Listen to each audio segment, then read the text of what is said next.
On behalf of the League of Women Voters of the Spokane area, welcome to our 2020 General Election Campaign Candidate Forum featuring candidates for State Representative Legislative District 6, position number 2.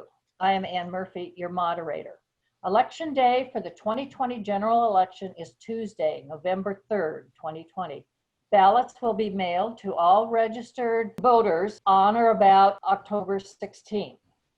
They must be returned no later than November 3rd by 8 p.m. either to a ballot box or to a mailbox where it can be postmarked by that time. So you want to check the postmark times from a mailbox you would choose. The League recommends returning your ballot as early as possible. You can register to vote by mail or online by October 26th. You can do it in these places in downtown. After the 26th, you can go to the elections office at 1033 West Gardner, Monday through Friday, 8:30 a.m. to 4 p.m. Additionally, that office will be open on Saturday, October 31st. The elections office will not be open for in-person services on November 2nd and 3rd. Instead, on those two dates, those services will be available at the Veterans Memorial Arena North Entrance at 751 West Boone. On Monday, November 2nd, it will be open 8:30 a.m. to 4 p.m. And then on Tuesday, Election Day, will be open from 7 a.m. to 8 p.m. Additionally, there is a voter service center in the Spokane Valley at the Center Place Event Center. That will be open from October 16th through November 3rd, including Saturday, October 31st. And their hours on those weekdays are 8:30 to 4 p.m. And then again on Election Day, they will be open 7 a.m. to 8 p.m. For other questions about casting your ballot or information about the candidates, contact the Spokane County Elections Office, 509-477-2320, or visit their website, spokanecounty.org/elections, or on the League of Women Voters online voters guide at vote411.org. I will be asking the candidates questions that have been formulated by the League's Voter Services Committee, and will ask as many questions as time allows. Before the questions begin, the candidates will have up to 30 seconds to introduce themselves and tell voters why they are running. Candidates will have up to 1 minute to answer each question, with additional time for rebuttal or follow-up questions as appropriate. Additionally, each candidate has the opportunity for one 30-second rebuttal of their choice, and each candidate will have the opportunity for a 30-second closing statement. The first speaker will alternate with each question. And now to introduce the candidates. They are Mike Volz, Republican, and Zack, Democrat. So starting with you, Mr. Volz, you'll have 30 seconds to tell us why you're running for state representative. Well, I'm running for state representative. I first ran in 2016, started serving in 2017. And, I felt with my 20 years of public sector experience and strong finance background that I would be a good candidate. And I ran and won re-election. And one of the driving forces was supporting K-12 education. And at the time, the McCleary decision was still in limbo. And so I ran, figuring I could help out on that with my finance background. So that was one of the big compelling reasons. Hey, thank you. And your time's up for this opening. Mr. Zappone, you have 30 seconds. Well, thanks for having us. My name is Zack. I'm a teacher born and raised here in the 6th District, and I'm running because I believe everyone should have a fair shot. To me, that's good schools, good jobs, and good healthcare.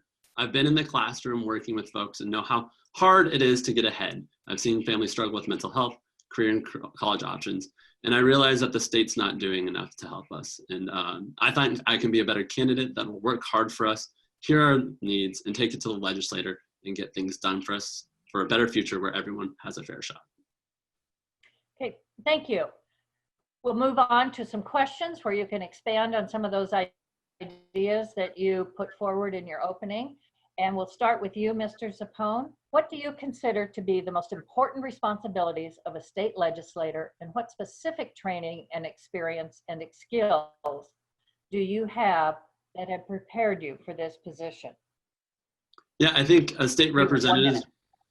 I think a state representative's job is to be out in the community, listening to community groups, responding to constituents' needs, and then representing those needs in Olympia and fighting for them there. My background's in education as a teacher. I would go to students' homes and listen to their issues at their homes. I would go to community groups and work with all different types of students in this classroom and take those issues to the school administration and in my classroom, change my curriculum to meet their needs and make sure that they're all getting the opportunities they need. My job, I think, as a state representative is to see who's being left out of the system, fighting for them, and then making sure that the system's fair for everyone, making sure that everyone who works hard is able to get ahead and succeed. I've had a fair shot and fair opportunity, and I think we should be making sure that everyone here in the 6th District should, and that we're not being left behind to the West Coast and Seattle folks. Okay, thank you. Mr. Volz, your additional comments on responsibilities and training. Yeah, I think the most important duty is to work with people and collaborate and try to solve reasonable and balanced solutions for some of the complex problems that we're facing. And that applies both locally and in Olympia. And I have a pretty solid track record of working across the aisle with folks in solving some of these issues. I also think my background, I spent 20 years in the public sector, and for the last 20 years, I have been talking to concerned citizens and taxpayers every single day, pretty much, that I go to work in the Spokane County Treasurer's Office as a Chief Deputy Treasurer. We get taxpayers in there on a variety of issues, ranging from property taxes, questions about general government, questions about the law, people who are facing foreclosure, people with low income and struggling to stay in their homes. So I think that background and that experience helps in fulfilling that goal as state representative. Okay, thank you. Next, we want to look at legislative committees. What committees are you most interested in serving on? And we'll start with you, Mr. Volz. Well, I'm currently assistant ranking on the K-12 Education Committee. I'm on the Transportation Committee, which I've worked to get on for 3 years now and finally got that appointment this year. I'm also on Consumer Protection and Business Committee and the Rules Committee. So I'm overall very happy with the committees I'm on. I think all of those have tremendous value to the 6th District and Spokane County. I think transportation is going to be a critical issue in this budget, and having somebody over there working hard to preserve the funding for the North-South Freeway and other key projects. So I'm very interested in the committees I'm on. I'm very happy with the committees I'm on. I'm also served on the Appropriations Committee, which is the major operating budget committee. And if I had to pick another one, I would probably pick the Capital Budget Committee as my committees that I would choose to work on. Okay, thank you. Mr. Zappone, what committees would you be interested in serving on? Yeah, right now, my main focus is listening to the needs of our constituents and representing them in Olympia. And that's what I've been focusing my time on. But the committees I guess I would be thinking about trying to get on or asking to would be the K-12 Education Committee. I'm a teacher, my background's in education, and we need a representative who's going to be fighting for funding for us. My opponent, Representative Volz, has been there, but when he had the opportunity to vote to fund our schools, he voted against fully funding our basic education. And I think we need a representative who's going to hear our needs and be fighting for them. That means that we need more career and technical education programs and apprenticeship programs. We know that not all students are going to be able to go to college or need to go to college. We need to support their pathways to success. We need to be expanding mental health services too. This cycle is going to be really important with healthcare, workforce training, and rebuilding our economy. And I think education, appropriations, of course, is going to be important. And healthcare and transportation are all major issues, and I have a background in those areas too. Okay, thank you. So now we'll move on to what will be interesting in this session. What spending cuts, new revenue sources, or tax reform measures would you support at the state level in order to maintain a balanced budget, given the significant impact of COVID-19 on revenue and expenditures? Are there areas of spending that you think should be exempt from cuts? And we'll start with Mr. Zappone. Yeah, I just want to clarify, was this only about expenditures or? No. All budget altogether, okay. The whole ball of wax in a minute. Okay, sorry, okay. So I think my priority is thinking about the budget is that we need to make sure that we're having a fair recovery that protects people and vulnerable populations, and that we rework the system so everyone has a fair shot. We know right now that the tax code disproportionately affects us here in Eastern Washington, hardworking families. And we need to make sure that we have a tax code that is fair to us, that has relief for us, and that we are protecting cuts. Look, I drive a 2000 Saturn that doesn't have air conditioning. I believe in making sure that we have a lean operation, no bells and whistles. So I think they'll go through the budget and look for areas of waste. We know K-12 education is protected. There are lots of folks who are going to be hurting this, or are going to be hurting.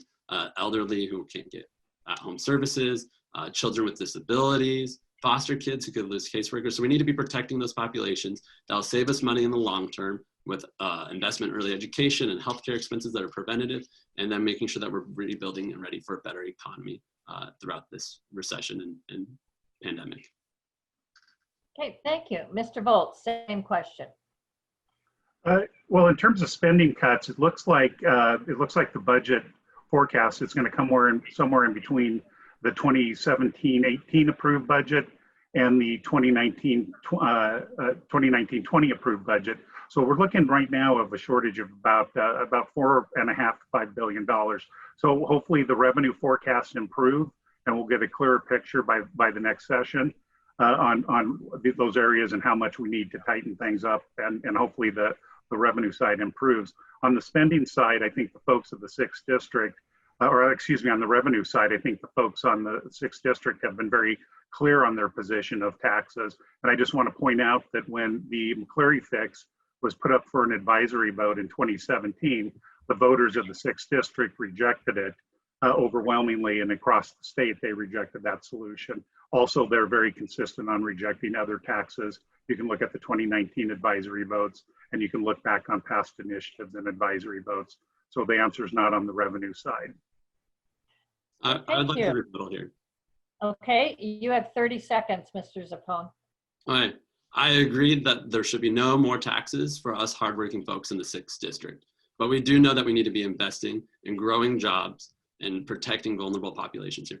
Representative Volz has been in the Appropriations Committee. He can't offer places to make cuts. That's an issue because we need to be supporting vulnerable populations, and we need to make sure that our schools and our students are supported. We're growing their opportunities, and that everyone here, and growing business, that's internet investment, education investment, and we need to be ready to prepare for in case of during this pandemic to support business and schools. Thank you. I just want to let both of you gentlemen know we seem to be having some glitchiness and stops and starts in our Zoom transmission today. So I'll be a little more lenient on your ending time just because of that. So we'll go to the next question to Mr. Volz first. And this one, what has been done and what else can you propose to assist small businesses who are facing serious financial loss because of COVID-19? 1 minute, Mr. Volz. Yeah, I think a little bit glitchy, but it was about small businesses and how we can help small businesses. Well, I think one of the biggest things that I'm hearing repeatedly from the small businesses is that we need to find a balance between the public safety and the economic consequences. A lot of these businesses and their working employees are suffering under this time with reduction of hours and reduction of volumes. And there seems to be some confusion and consternation where a big store has different rules maybe than a smaller store. And so that's a lot of people are struggling with that. I took the opportunity to visit a small business on Garland called Bureaucracy, and that's not even in my district, and talked to them. And this young couple moved up from San Diego, I think, to Spokane for a better life. And they're getting absolutely hammered. It's the smallest business I think I've ever seen. And they you can guess by the name, they serve beer. So I talked to them on the phone. I swung by their business and chatted with them, and they're struggling really hard, and they sacrificed everything. They've been here for about a year, and they're just indicative of a lot of other small businesses out there. Okay, thank you. Mr. Zappone. What I didn't hear Representative Volz say is that we need to be supporting them from the state. He's just saying that we need to reopen and that they'll naturally get support. And I think we know that people are afraid to go out and support businesses right now, that we're not going to bounce back to normal consumer levels. And so we need to be demanding more from the federal government, frankly, from Republicans in Congress, our current representative, demanding more support for our local businesses and our small business owners. We also need to be making sure that we open up safely so people do feel more comfortable to come back. That means that we have to have a public health response too. And that means that we need to be supporting with manufacturing jobs here and growing PPE so that our small businesses can have the appropriate PPE. During the pandemic, I worked as a volunteer to help support small businesses and get people food that were in need. We helped support those small businesses with by supporting their the food consumption and then getting it to people in need. And that was something that I take. I'm a representative who looks at the issues, goes out and does something about it. Or I would be that representative. I'm a person who does that now. Thank you. Moving on to a different topic. How important do you think it is to address climate change, and what specific actions, if any, would you support at the state level? And that goes to you first, Mr. Zappone. Yeah, I think we know that climate change is a detrimental issue in the community. We just got done with weeks of smoke. It's shutting down our schools, it's shutting down sports. It brings our community to a halt. We need to be taking action to combat climate change now. I'm proud to say I've been supported by the Sierra Club, the Conservation League of Voters. I understand the priority. People my age, millennials, we understand it. We want to protect the planet and our future. I think we can take some steps to do that. We need to be committed to investing in electrical energy, hybrid energy, going carbon neutral. And this is also an opportunity for us to be investing in jobs of the future and training a workforce that's going to be working in the green jobs. I believe here in Spokane, we can be a leader of the green economy. We're a regional hub, and this is an area where we can grow. A lot of people have lost their jobs now, and we can be at the forefront of this and grow an economy that will be clean in the future and combating the effects of climate change. Thank you. Mr. Volz, your comments on climate change. Yeah, I think it's a big issue, and I enjoy the outdoors and going to lakes and rivers and do a little bit of camping. And I think it's important that we do everything we can to protect the economy. And I've been pretty consistent on that we should be looking at a full spectrum of solutions and energy alternatives. I think one of the cleanest ones, the sources of energy that we have right now is the dams. And so we should stop talking about breaching dams and getting rid of nice, clean, renewable hydroelectric. The other things that we can do immediately is we can start managing our forests a little bit better. And as a person with moderate asthma, I hate smoke week or month as much as anybody, but I think if you go in and manage the forest, you reduce a huge amount of carbon out of the atmosphere immediately, and it creates jobs. And there's a little known tax out there that actually the timber tax goes to help fund K-12 education. The other thing that we should stop doing is looting. It's called the Model Toxic Control Act, which there's a specific fund, and that fund every year money gets put into it and money gets swept out of it to fund the general fund, and we need to stop doing that. Okay, thank you. So now in a different topic area, what are your greatest concerns about the criminal justice system in Washington, and how would you address them? What improvements, if any, have been made in recent years, and what concerns do you still have? Start with you, Mr. Volz. Yeah, I think the evidence is absolutely clear that when you and I'm a data-driven guy with a heart, but if you look at the data, that the outcome is that there's a far more minorities in prison than other populations, and that's an undeniable fact. And so we need to look at the root cause of that. And I think one of the root causes is we got to take a look at the 1994 crime bill. Is a big driver that's often cited. And now that's a federal level issue. I think also we need to look at maybe the severity of some of these nonviolent crimes, that maybe we've been overly tough on crimes that put people in the crime pipeline, which challenges them to get out of it and go and live a prosperous life.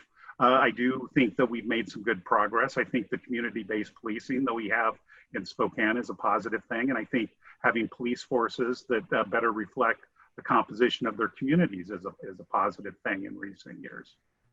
Okay, thank you. Mr. Zappone? Yeah, what I think we need to do is address underlying issues like investing in our education system.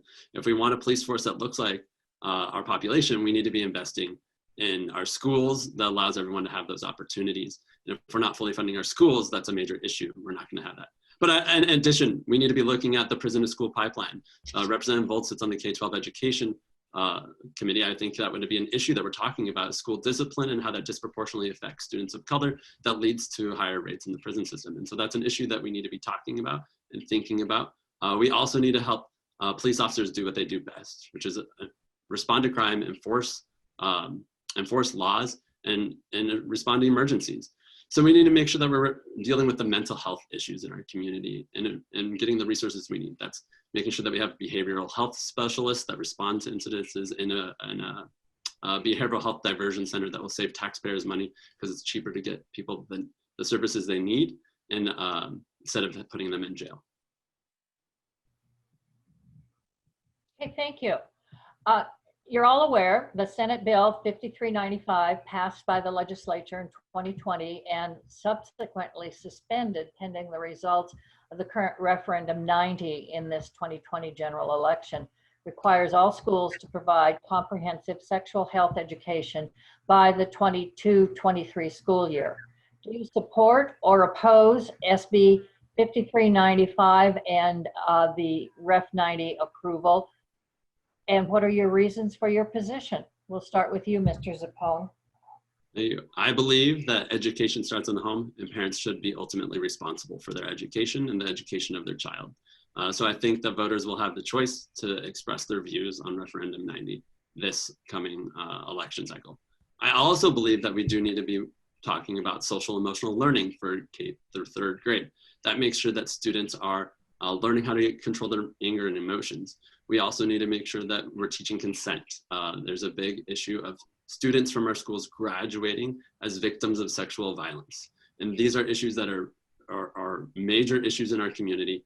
And I know plenty of people who have been victims and that we're not addressing those things in our schools. So we need to be making sure that these are issues that we're being talked about. I'll end there. You're finished. Okay, thank you. Mr. Volz. Yes, I oppose the bill in both in committee and on the floor. And my main concern was it was too far overreaching and stripping away the authority of the parents in the local school districts. And I heard from a lot of school administrators, a lot of parents, and even a lot of teachers who were concerned about some of the content. We offered up some very reasonable amendments, like maybe delaying it a little bit. And the other thing that I found out, and I perfectly, absolutely think it's appropriate to teach young kids about safety and good touching, bad touching, and all that. But some of this went too far, and that was the consensus of a lot of parents, a lot of educators, and a lot of school administrators. And so I wish they would have put a pause on it. And so I think it undermines. I think we have 295, something like that. We have a lot of school boards out there. It undermines their authority. It undermines the parents' authority and the community's authority. And most of the schools are already teaching a lot of this stuff, the safety part, the anti-bullying, the respect for each other part, and that's absolutely important. Okay, thank you. So before we go to closing, I just want you to quickly reiterate your top priorities for the legislative action in 2021. Mr. Volz, we'll start with you. Oh boy, it's a long list. I think first of all is certainly the COVID response. And when before we left session, I voted to put in favor of putting $200 million out in public health as part of the COVID response. And so I think that there's some unfinished work there that we need to look at in supporting our businesses and our schools in that regard. So I think that's a big part of it. Of course, we talked a little bit about the budget part of it, where there's going to be some budget tightening and adjustments that we're going to need to make and look hard on that. I think transportation is going to be a key issue in there with some of the shortfalls in the transportation budget side, especially when it comes to preserving the north-south freeway. So I think there's a longer list than 15 minutes, but we need to get together. And this is part of the reason why I was disappointed we didn't have a special session, because I thought we could have got ahead of some of these problems in a bipartisan manner. Okay, thank you. Mr. Zappone, if elected, what would be your top priorities? Yeah, what I didn't hear Representative Volz talk about was education and supporting our schools. If that's a top priority of his, I'm concerned why it's not there. And that's my issue as a teacher. It's the issue that I think I care about most, is making sure people have economic opportunity. And so that means that we're going to support our schools and the issues that they need. access to broadband that makes sure that students can keep learning in case schools have to shut down, or if there's an outbreak, they can stay home in quarantine and keep learning. We need to make sure that we have small business owners who can keep stores open. They need access to internet too, and they can keep doing business online even if there's an outbreak. We know that COVID's going to be a major issue coming forward. We also need to be working on public or mental health. This has been a crisis before COVID. There's so many students with trauma, adults that are experiencing trauma, and we need to make sure that we're getting them the resources they need. And then again, preparing a workforce for the future and bolstering career and economic opportunities with technical education programs, apprenticeships, and how do we support a better future for tomorrow. Okay, thank you. And because we've gone through all our questions, I'm going to expand your closing statement opportunity. You will each have a minute for your closing statement. So Mr. Zappone, you go first. Yeah, I think there's a lot of decisions that are going to be happening in this next session. Like we've talked about, the budget is a huge issue. And if Representative Volz won't look at any new revenue, he's going to be making cuts. 50% of the budget's set. And so he's going to be making $4 billion of cuts. To who? Who's that going to impact? I've been on the phones with folks who have disabilities that are worried that they're not going to have caregivers. Seniors in senior operating homes that are worried that there's a pandemic and we're not going to get them the resources they need. Parents and students who don't know if they're going to have the resources they need to learn, that they don't have access to internet. Are they going to have to be sitting in their car in the parking lot in the winter? How are we going to be supporting our community? How are we going to listen to their needs? I will be a representative who will be listening to your needs. I'll be going out. I respond to everybody. I show up, and I'm going to take some new ideas and fight for you in Olympia. My name's Zack Zappone. My website, zackzappone.com. I ask for your vote. Thank you. Mr. Volz, you have 1 minute. Yeah, thank you. And thank you to the League of Women Voters again for hosting this event. You know, I think what we need and what I bring to the table is a lot of experience across the board in finance and in a variety of things. My wife's a public school teacher for 31 years. My kids went through K-12 education. I've supported a number of measures over the years, including increasing counselors in the school as in mental health and a variety of these things to help support our schools. The issue is that it's easy to promise all sorts of stuff, but at the end of the day, the voters of the 6th district have strongly rejected these tax increases. So I do think one of the issues that we do need to work on is a comprehensive reform of our tax system, but that reform needs to include constitutional protections and a vote of the people. And I think that every tax increase ought to go to the vote of the people in addition to pageing the legislative body, because it's at the end of the day, it's their money and we need to respect that, and we need to expect government to live within its means. Okay, thank you very much. Thank you. This concludes our 2020 General Election Candidate Forum featuring candidates for State Representative Legislative District 6, Position 2. Again, they are Mike Volz, Republican, and Zack Zappone, Democrat. On behalf of the League of Women Voters, thank you to our candidates for participating in this forum. We hope this has given you, the voters, information that will help you make an informed decision when marking your ballot by Election Day, Tuesday, November 3rd, 2020. And again, the League recommends returning your ballot as early as possible. For more information, visit our website, LWVSpokane.org, or our online voters guide at vote411.org. Thank you to all.